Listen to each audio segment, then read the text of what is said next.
Môre, dan is ons vanoggend is nou 30 Oktober en ek het weer met 'n nuwe reeks begin want ek wou nie aangaan.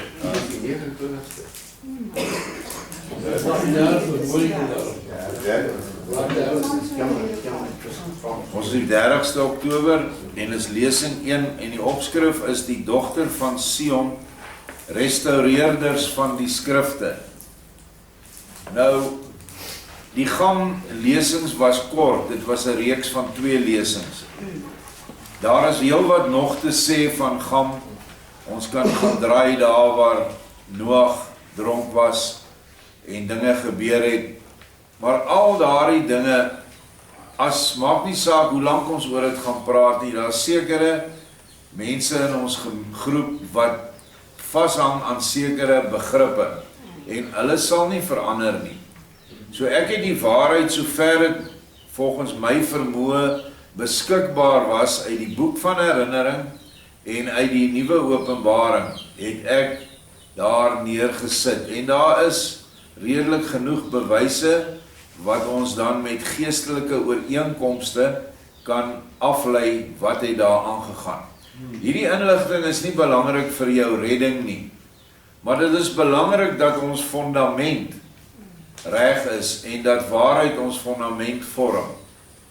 Nou, hoekom ek nou weer gaan gesels oor die dogter van Sion en ek trek nou terug tot by 1994 waar ons begin het met die groot werk.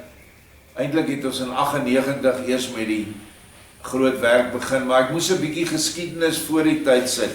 Die hoofrede is, hier's baie mense wat hier sit wat in 1994 nog nie gebore was nie, of in 1994 kindertjies was.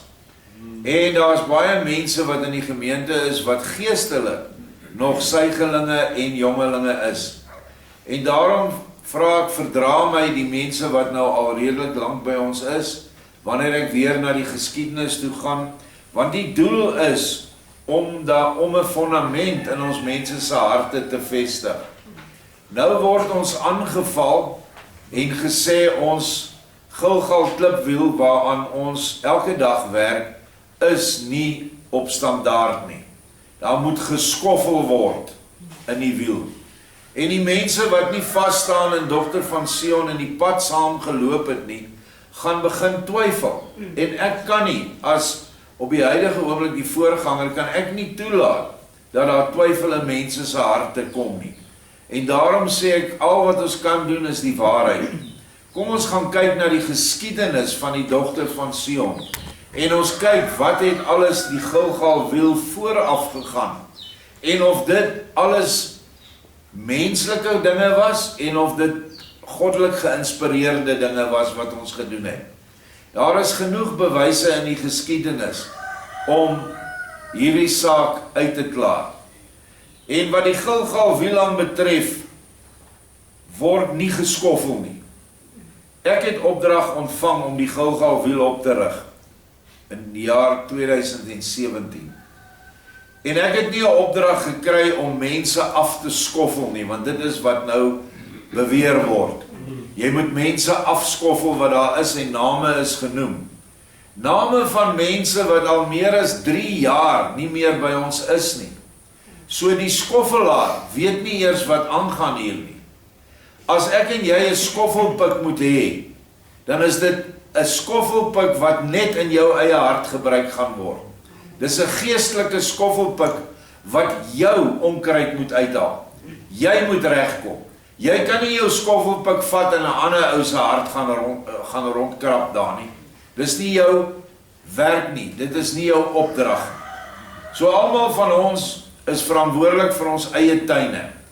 Ek is al meermale deur mense gevra wat ook op die Gilgal wiel was en nou weg is, gooi daai mense af want hulle maak so en so en so. Gooi hulle klip af. Eerstens, ek weet nie eens waar's my eie klip nie. So ek kan dit nie doen nie. Tweedens, het ek nooit 'n opdrag gekry nie. Daai selfde 2 broers wat genoem is in die groep Gilgal, bid ek elke dag voor. Hulle is nie meer saam met ons nie, maar ek bid vir hulle. Inteendeel, die Gilgal wiel is opgerig vir ons om vir almal in die wêreld te bid. Vir almal in die hiernamaals. Dis wat ons doen. Geel, wit, swart, pink, enige ding. Spreek ons die seën op uit. Daar is nie 'n beperking van die seën uitspreek nie. As die seën verwerp word, dan kom die persoon wat nou geseën was, soos nou as ons afgaan, kry dan die vloek, want hy die seën verwerp. Maar ons kan nie loop en sê, hierdie tipe en hierdie ras en hierdie soort haat ons en dit sal nie dit en dit en dit nie. Dit is nie hoe dit werk nie. Almal ken my, want ek is ook verdag gemaak. Julle ken my pad, ek loop 33 jaar saam met die dogter van Sion. Ek het my nog nooit vir verbastering uitgespreek nie, nog nooit nie. Ek het nog altyd teen verbastering gestaan as die grootste gruwel wat op die mensdom afgeforceer is deur die gevalle engele en hulle skepsels of teelings. So die verdagmakerry van my wil ek ook aanspreek, alhoewel dit gaan nie oor my nie, ek het net 'n werk gedoen. Maar dit gaan dan oor die werk wat ek gedoen het, saam met broers en susters. Ek het niks van hierdie werk alleen gedoen nie. Van hulle is ook nie meer met ons nie. Hoekom nie, weet ek nie, altyd nie. Maar elkeen het 'n vrye wil. En die vrye wil moet ons respekteer. Daar word gesê, ons moet baie fyner kyk wie by hierdie plaas inkom en wie ons hierso toelaat. Dis nie my opdrag nie. My opdrag wat ek in die skrif gekry het is, gaan na die kruispaaie. Nou die kruispaaie is waar die pad van die waarheid wat ons beweer ons loop, kruis met een kerk se pad, met die AGS, dan kruis hy met die NG, dan kruis hy met hierdie kerk. Dis die kruispaaie, bring al daai mense. Moenie vra, hoorie, is jy 'n Israeliet? Ja, dan kan jy inkom nie. Almal is welkom in ons volk. Ons kyk net na ons volk, omdat ons beperkte finansiële vermoëns het, en omdat ons die skrifte so verstaan. Engels is altyd vir my mooi, charity begins at home. Dit is wat ons doen.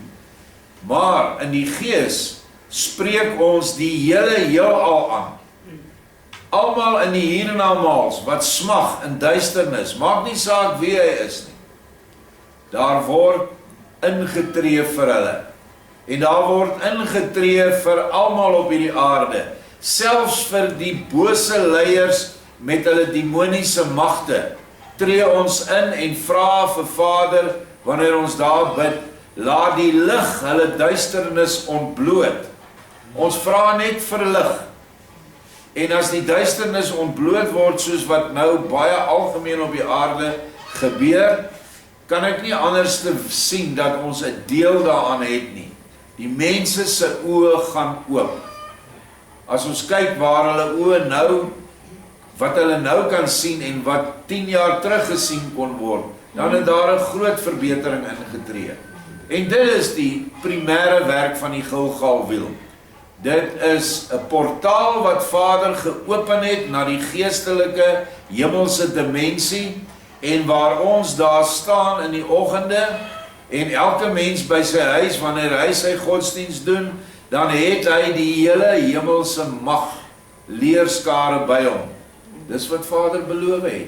En nou is jy nie alleen nie, nou is jy 'n meerderheid, nou het jy al die krag. So kom ons gaan en ons begin waar dit waar werklik die groot dinge begin het in die dogter van Sion in 1994. Nou gaan ek net so 'n beknopte geskiedenis vir jou aanhaal, en ek kry hierdie aanhaling is in 'n boek gepubliseer. Die boek se naam is die Melchisedek Orde, en hy vorm die slot van daardie boek. Dogter van Sion, huis op die rots, geskiedkundige oorsig. Dit is in daai boek hoofstuk 18. Hierdie beknopte geskiedkundige oorsig oor die dogter van Sion het noodsaaklik geword, aangesien daar heelwat belangrike gebeurtenisse gedurende die afgelope 33 jaar plaasgevind het, wat die toekomstige lotgevalle van die boerevolk sal bepaal. Hierdie verhaal word nie geboekstaaf om enige mense wat betrokke was te verheerlik nie, maar alle eer kom alleenlik hom toe, ons dierbare Abba Vader, wat ons kom verlos het aan die vloekhout by Golgotha, wat ons volk kom plant het in die woeste wildernis, hier aan die suidpunt van Afrika, wat ons gelei het en aan ons die oorwinning by Bloedrivier verseker het, waar ons as volk geformeer was, met die fondament van die geloof in hom, bevestig in 'n nuwe gelofte op 16 Desember 1838, waar ons as nuut geworde boerevolk beloof het om vir hom 'n huis te stig, 'n geestelike huis, naamlik 'n volk wat hom sou dien en lief hê binne sy neergelegde ordes. Dit is werklik die innerlike geestelike betekenis van die gelofte, wat verkeerd verstaan was, selfs deur die boere wat die gelofte afgelê het, en ook verkeerd verstaan was uit die latere nasionale party wat die monument kom bou het. So kom ons gaan voort. Nooit was die bedoeling van die 1838 gelofte te Bloedrivier, dat daar 'n ander tempel as die tempel in die harte van die nuwe boerevolk gebou sou word nie. Nooit was 'n kerk gebou of 'n voortrekker monument die bedoeling van die gelofte nie. God woon nie in tempels wat deur mense gemaak is nie, maar woon in die harte van sy volk. Nooit was die bedoeling dat die volk slegs een dag as amptelike Sabbat sou wy op 16 Desember en daarna vir 364 dae van die jaar sou voortgaan met hulle heidense lewenswandel nie. Want wat beteken dit? Die 16 Desember Sabbat was 'n herinnering aan hierdie grootse oorwinning oor die magte van die duisternis, maar die inhoud van hierdie Sabbat se gelofte moes vir 365 en 'n kwart dae van die jaar deur die volk onderhou word, naamlik om gedurig besig te wees met die bou van die geestelike huis in jou eie hart en in die harte van jou volk. Elke daad wat ons as volk sou aanpak, moes getoets word aan die wil van ons Abba Vader, anders was ons ongehoorsaam aan hierdie wonderlike volksgelofte. 'n Ou vriend van my, 'n groot volksman wat oorlede is, Piet Rudolf, het altyd gesê, Bloedrivier, 16 Desember 1838, was die baarmoeder van die boerevolk. Hulle was nog nie 'n volk nie. Hulle was nog 'n embrio, 'n volk in wording. Maar wat hierdie geweldige oorwinning deur die hulp, met die hulp van Vader en sy engele. En daai getuienis kon die boere nie gee nie, want hulle kon dit nie sien nie. Hulle kon net ervaar, hier was 'n mag teenwoordig. Maar die Zulu Sangomas het dit gesien. En hulle het in hulle oorvertellings gesê, dit is nie die boere wat so baie Zulus doodgeskiet het nie, maar dit is wit ruiters, groot wit ruiters op wit perde. Hulle het ons doodgemaak. En Yeshua het vir ons insaag later gegee, dat hy sekere linies sy geestesoë oopgemaak het. Dan sien hulle hierdie engele, dan vlieg hulle om, maar die ouens agter hulle het hy nie die oë oopgemaak nie. Dan steek hulle mekaar dood. So hulle het meer van mekaar doodgemaak op daai slagveld as wat die boere geskiet het. Onthou, hulle het gewere gehad wat jy voor in die loop moes lei. Vat 'n hele paar minute om daai ding te lei. So ons hier by Dogter van Sion glo dit is 'n goddelike ingryping. En 'n volk is gebore. En 'n volk moes nou land kry. In Natal kon hulle nie nog veel grond kry nie. Hulle het toe noord getrek. En die Vrystaat en Transvaal was gegee vir hierdie nuut gevormde volk. Helaas het hierdie boerevolk so ver weggedwaal van die inhoud van hierdie 1838 gelofte, dat hulle in 1994 skandelik oorhandig was aan een van die mees veragtelikste volke op aarde. hierdie volk, wat nie eers 'n beskaafde kultuur het nie, wie se gemiddelde IQ-grens, of gemiddelde intellekgrens aan die van imbesiele. 'n Imbesiel se IQ is onder 80. Die departement destyds van rasseverhoudinge het die swart gemiddelde IQ in Suid-Afrika op 70 bereken. Dis die gemiddelde IQ. Hierdie volk, wat nie eers 'n beskaafde kultuur het nie, wie se gemiddelde intellekgrens aan die van imbesiele, het die mag bekom oor God se uitverkore volk. Die volk deur hom aan die suidpunt van Afrika geplaas, om sy lig in Afrika te wees. Hierdie volk het homself nou onder die totale gekombineerde magte van die duisternis bevind. Ons sou 'n lig in Afrika wees vir die res van sy kinders in die wêreld, wat uiteindelik hiernatoe sal kom wanneer die anti-kris beheer vat en wat nie so ver in die toekoms meer is nie. Nog 'n bietjie geskiedenis oor die geestelike verval van die boerevolk, want ons moet dit verstaan, vir al julle jong mense. Na 1994 is alle verwysings na die Seun van God, Yeshua Messias of Jesus Christus, blitsvinnig verwyder uit alle regerings en parlementêre strukture. 'n Nuwe universele God, aanvaarbaar vir alle gelowe, is in die een God van Bloedrivier se plek geplaas. Hindoe, Moslem, Satanis en Antichrist, en kan ek byvoeg Voorvader Gees, het saam begin bid en sing We Are One. Julle onthou daai liedjie. Elke behoudende boer is mee gespot en gehoon. Ek sê hier in daai paragraaf, ons is oorhandig. Ons volk het dit nie besluit nie. Daar was 'n referendum wat hulle gekook het. Die ja-stemmers was gekook. Die volk is op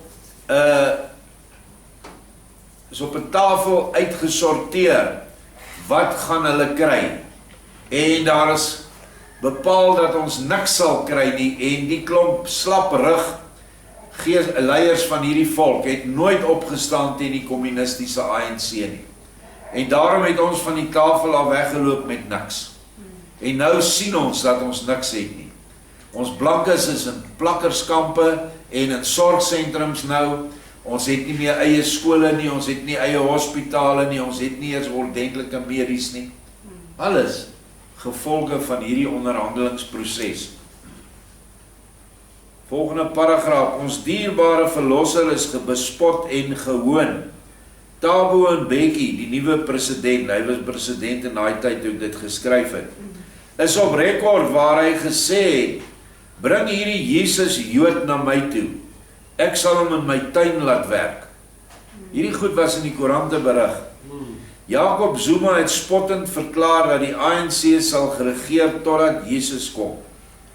Desmond Tutu, die hoof van die Anglikaanse kerk in Suid-Afrika, het al in die 80er jare verklaar dat Jesus sal kom met 'n AK-47 en die swartes verlos van die juk van die wit boer.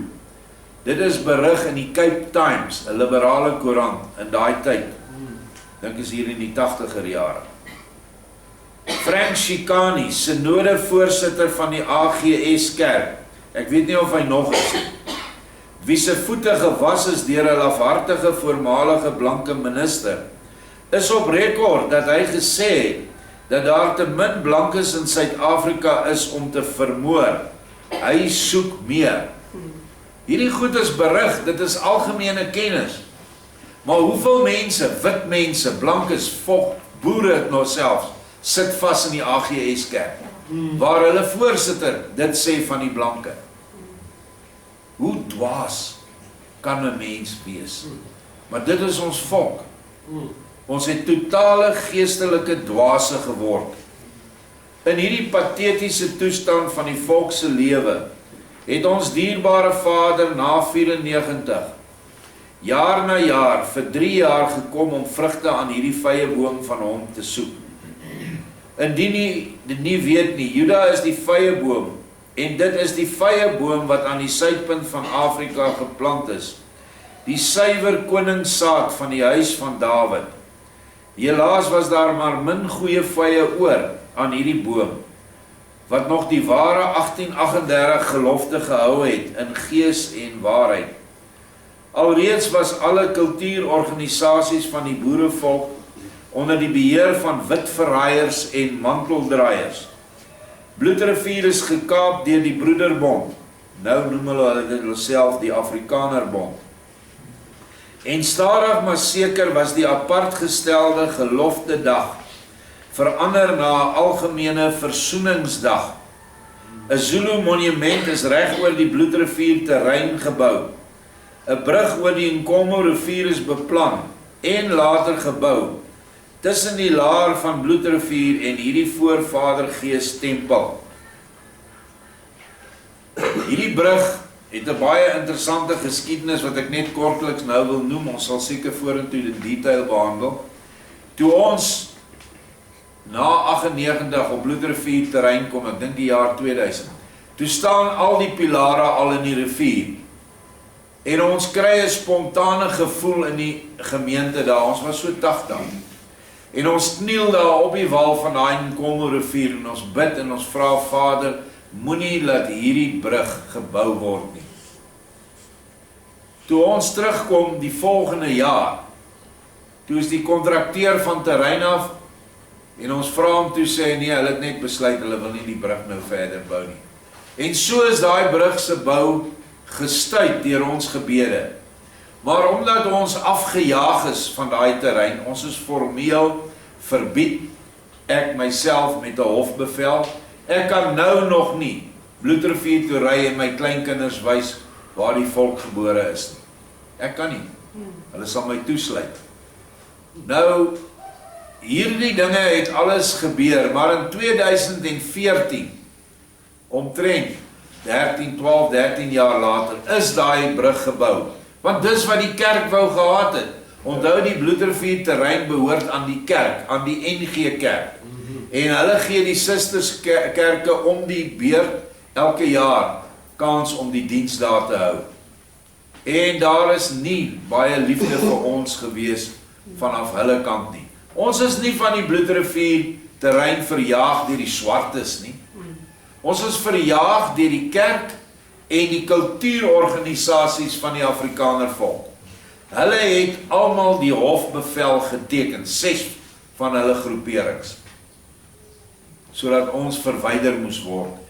Ons het op 'n stadium daar gaan bly en elke dag 'n diens gehou, amper soos ons Gilgal gelofte diens.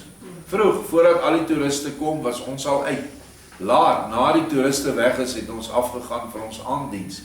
Maar dit was vir hulle tot groot aanstoot. Met die volkse geestelike lewe, veral in die hoofstroom Afrikaner kerke, het dit beroerd gegaan. Liberale teologie was aan die orde van die dag. Die liberale dogma deur die Jood Johan Heinz, werklike naam Johan Handsowitsch, 'n Jood, het deurgewerk na alle ander kerke en gemeentes toe. Sy liberale denke was die hoofdryfveer om die mag oor te gee aan die swart magte van die duisternis. Een van sy en sy kollegas se grootste suksesse was die 1983 Afrikaanse vertaling van die Bybel. Nie geskoei op waarheid nie, maar geskoei op die New International Version. Die Bybel wat die nuwe wêreldorde gebruik het om die ganse wêreld te swai na 'n een wêreld godsdiens. Hierdie blaatante stuk misleiding was so kunstig vervals dat die volk binne enkele jare alle apartheidsbeginsels in hakkie, heiligheid beginsels, want dit is dieselfde woord in Hebreëus en Grieks, by die deur van die huis uitgegooi het. Nou was geleer en geglo, almal is jou naaste, swart, wit, bruin en geel, almal moet geakkommodeer word, en almal kan maar vir Jesus sien soos hy wil. As Jesus 'n voorvadergees is, in hakies, why not, sê Sakkie Spannenberg, NG Kerk hoogleraar aan Unisa. Why not? Is dit nou Bybels? Baie gou het die noodsaak van die Bloedrivier gelofte ook by die deur van die kerkhuis uitgewaai. Want dis daarom te erg. Ons nuwe God kan mos nie so bloeddorstig gewees het nie. Nee, hy is mos 'n God van liefde en vrede. Baie het hulle rug op die gelofte se inhoud gedraai en nie meer opgedaag by die behoudende geloftevieringe nie, wat nog die gelofte geëer het. Maar die verraaiers het beter planne gehad. Subtiel het hulle in samewerking met hulle heidense en kommunistiese base die vieringe stelselmatig verander, totdat die hele land nou op amptelike vlak slegs Versoeningsdagfeeste op 16 Desember hou. En nou moet jy weet, dat van jou blanke politieke amptenare wat nou in die ANC se regering deel, sal ook nie toegelaat word om 'n geloftefees af te buite of te hou nie. Want hy moet die narratief van die regering volg, want hy is deel daarvan. So ons verlossing sal nooit vanuit die parlement kom nie. Vergeet daai ou paar blanke verraaiers wat daar binne sit. Hulle sal ons nooit by die Vader terugbring nie. Regse, in aanhalingstekens, leiers soos Constant Viljoen, Mossie van der Berg, hy was 'n dominee gewees, en ander prominente Afrikaners het begin hand uitreik na die swartes op hierdie heilige dag.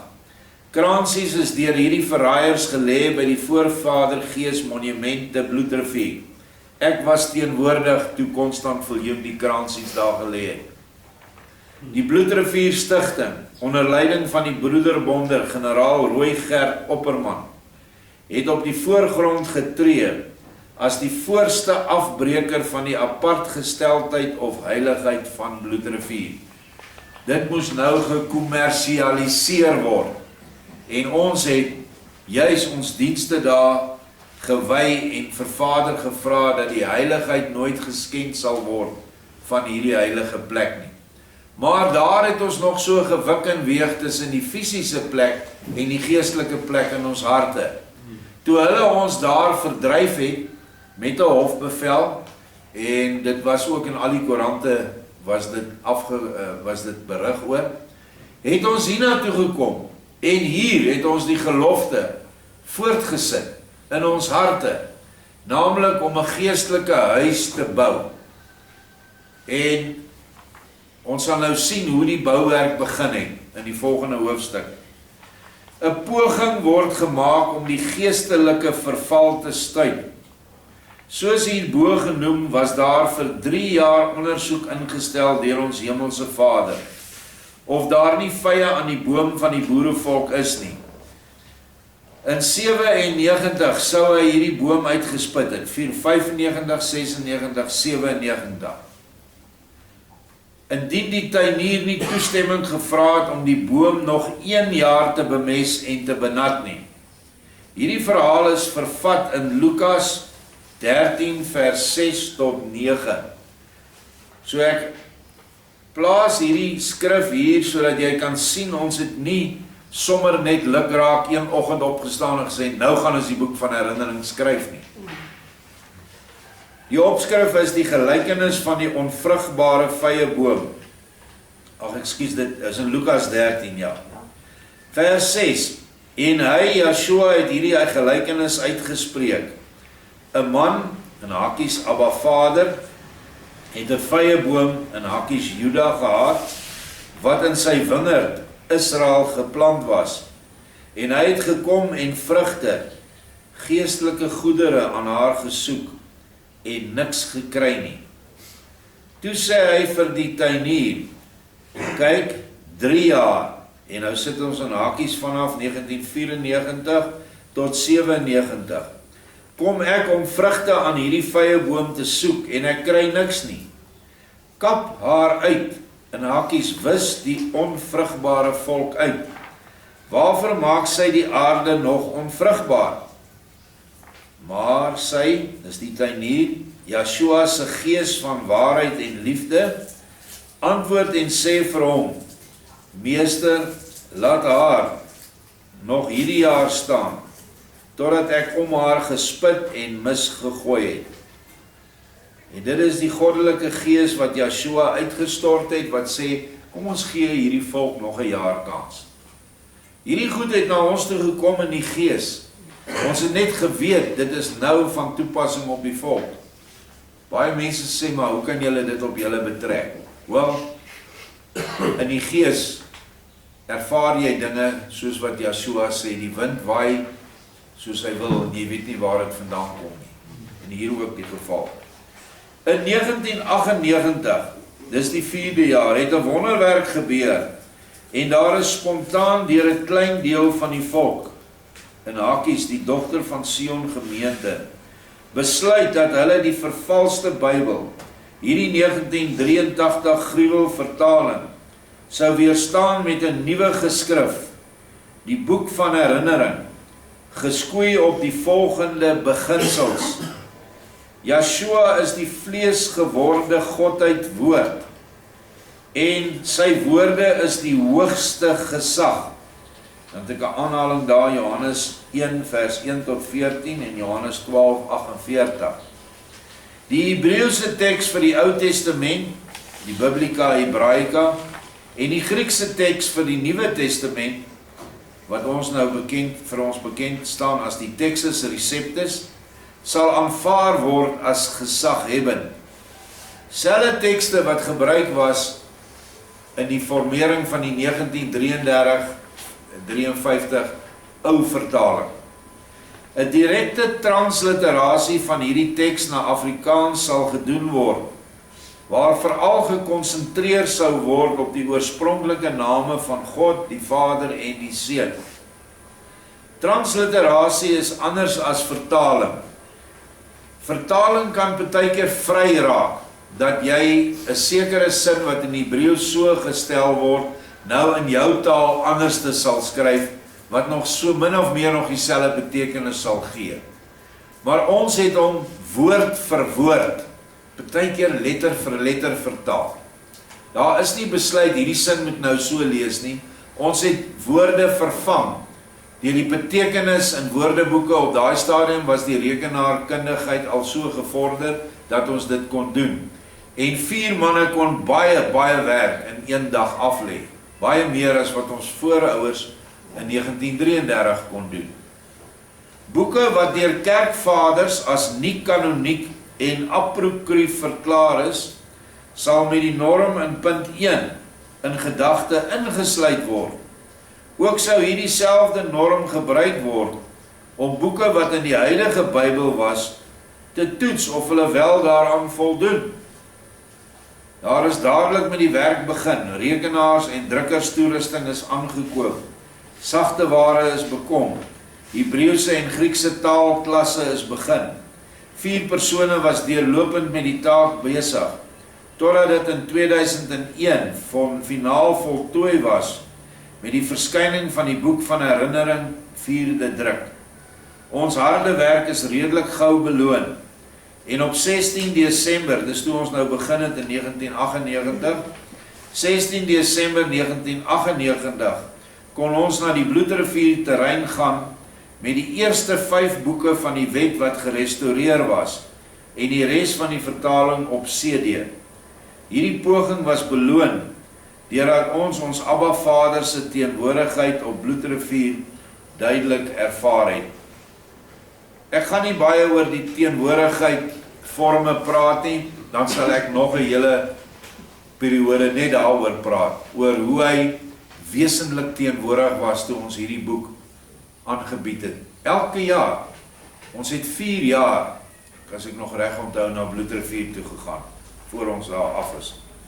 Alvorens ons egter die boek as aanbieding na Bloedrivier kon bring, moes ons eers die plek waar die vertaling en die drukwerk gedoen was, Kameeldrif 225, is hierdie perseel, reinig, soos wat hy instruksies aan ons gegee het. En hierdie instruksies het ons deur die Gees ontvang deur verskillende persone in die gemeente. Volgens Josua 6 moes die volk Israel, nadat hulle in Kanaan ingetrek het, en hulle voor Jerigo te staan gekom het te Gilgal, in opdrag van Jahwe, 7 keer om die stad marcheer, met 7 priesters, met 7 ramshorings, met die verbondsark in hulle midde. Dit was die opdrag. Die 7de dag moes hulle dit 7 keer doen. Dus moes ons nou hierdie vals mure van die kerk se leunvertaling op hierdie selfde wyse in die gees teenstaan. En so is die mure van valsheid dus in die gees omvergegooi op hierdie perseel. Selfs tot vandag toe is daar nog geen poging deur hulle aangewend om die boek van herinnering te stop nie. Of geen poging het geslaag nie.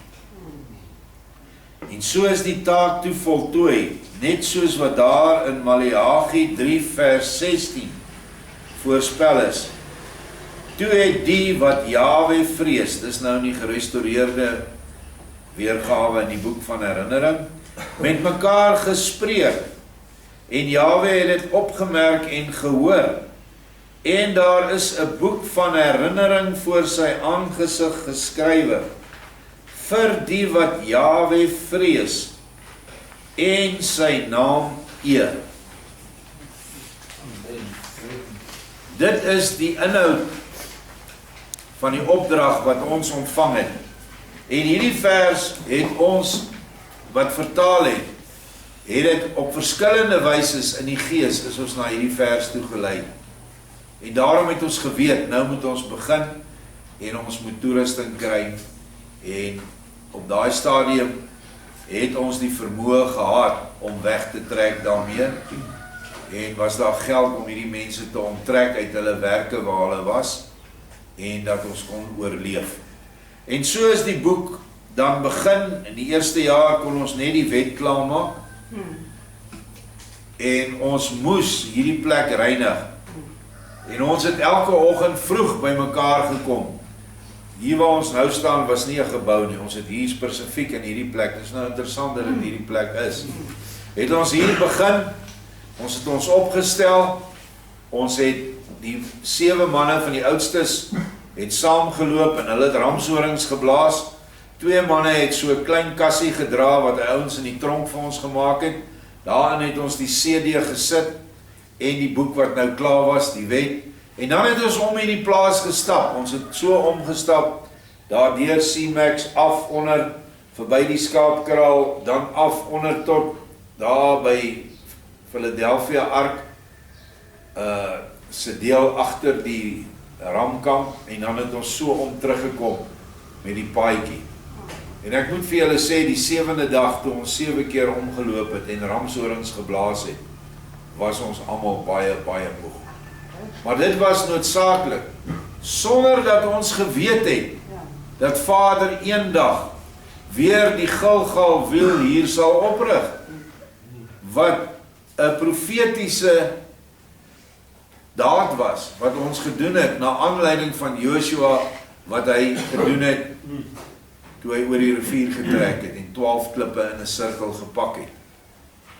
Al hierdie dinge het ons in die geloof gedoen, maar as ons nou terugkyk, dan sien ons, daar is 'n sirkel, dit is voltooi. Dit is nie sommer net een ou se lukrake besluit, nou gaan ons dit doen, môre gaan ons dat doen, nou gaan ons dit doen. Hierdie was alles spanwerk. Ons was sterk in die gees by mekaar. En toe ons klaar 7 keer omgeloop het, toe klim ons in 'n bus, en ons ry Bloedrivier toe. En ons het daar ons aanbieding gebring vir Vader. Ons het die boek van herinnering op die 12 klippe neer, of die klipstapeltjie neergesit, en ons het gebid, en ons het gevra vir sy seën op die volgende jaar se werk, om gedank vir dit wat gedoen kon geword het. En dit is hoe die boek van herinnering onlosmaaklik met Bloedrivier verbind was, van dag 1 af.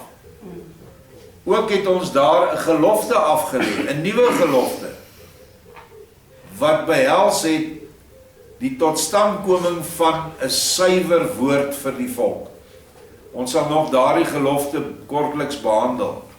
Dit is nou afgehandel, daarom lê ons nie meer daai gelofte af nie. Ons het beloof en ons het gedoen. Dis aanvaar deur Vader, en die aanvaarding se bewys is, dat selfs vandag, hoeveel jaar is dit, 2025, omtrent 23 jaar later, kan Erna nie voorbly om boeke van herinnering uit te stuur nie. Dit wys, dis nie 'n mensgemaakte opdrag gewees nie, maar 'n opdrag van Elohim self. So ons sal môre verder gaan met hierdie geskiedenis. Baie dankie.